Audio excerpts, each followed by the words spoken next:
So we're going to do something a little bit different than the traditional Easter dinner.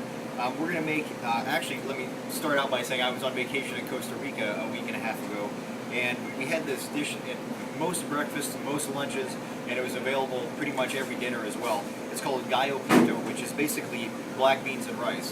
What makes it a little bit different is that they use, in Costa Rica, they use peppers, celery, onions, fresh cilantro, and their version of hot sauce for their gallo pinto. And we're going to do roasted plantains as well. So we're going to get started on the roasted plantains. So plantains are basically in the same family as a banana. So when you look at them and you see them in the store, oftentimes they'll be green, but what you want to do is you want to pick one that's nice and getting yellow, because otherwise they're really hard to peel. And a plantain is basically a starchier banana.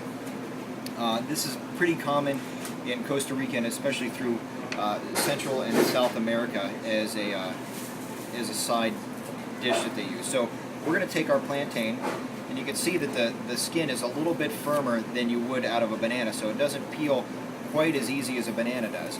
But you'll peel these pieces off, and what's underneath is basically a banana. It's not quite as white, it's a little bit more golden color than a banana, and it smells a little starchier than a banana. It's got that nice banana aroma, but you can smell the starch in it. So we're going to peel this down, cut off the tail, and then we're going to slice it into fairly thick pieces of the plantain. And we want to cut them on a bias so that they have a nice surface area, because we're going to pan fry them. So we've cut the slices like so. We're going to add them to a bowl and lightly sprinkle them with sugar. And now we're going to add a little bit of sugar, and we want to add just enough sugar to coat them. We don't want too much in there. We're basically going to caramelize our plantain. So toss just enough to coat it, and then we're going to toss them like so. And you can see that it looks like a sugar cookie. So we have just enough on there to coat it, but not so much that it's all over the bottom of the bowl. We're going to take a walk over to our pan and get ready. So we've come over to the stove, and I have a cast iron pan on the stove. You want a heavy bottomed pan to cook these in, because they're going to have to cook for quite a while, and that sugar, if your pan is too thin or your heat's too high, it's going to scorch rather than caramelize. So this is an electric stove that I haven't worked with a whole bunch, but we have it set at 5, and I think this is going to be the right temperature for us. So you'll know your stove better. You want it basically over a medium heat, and we're using just enough oil to coat the bottom. It shouldn't be too light, or else there won't be enough oil to keep it from the sugars from sticking. And we want it to just become nice and thin, and you can see that the oil dissipated pretty well. We have a little bit of smoke, and you can smell the oil. That's the other big thing. As soon as you smell the oil, then you know your pan is just right. So we've got our plantain pieces, and we're going to drop those right onto our pan here. And you want to start them in an area that might have a little bit more of the pooled oil, because that will help start the cooking process and keep it from sticking to the bottom.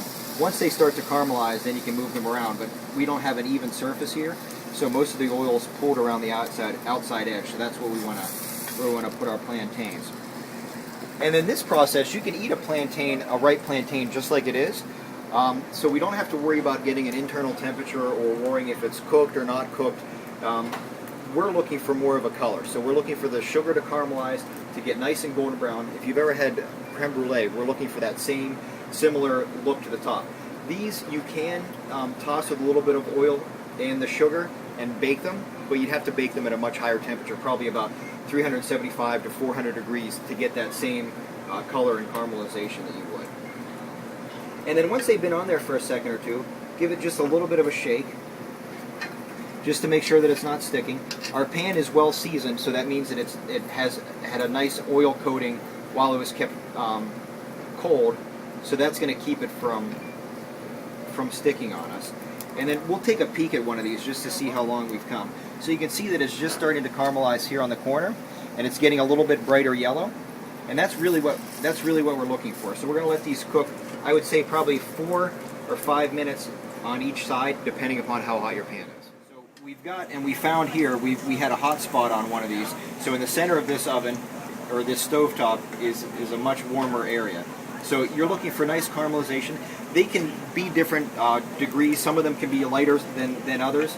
Actually, my kids like them a little bit darker than they do light, so maybe I'll take one for them. And then once they've gotten to this nice golden, they're ready to go. We'll pull them out, just put them on a plate, and add a little bit of sea salt to them, and we're ready to eat.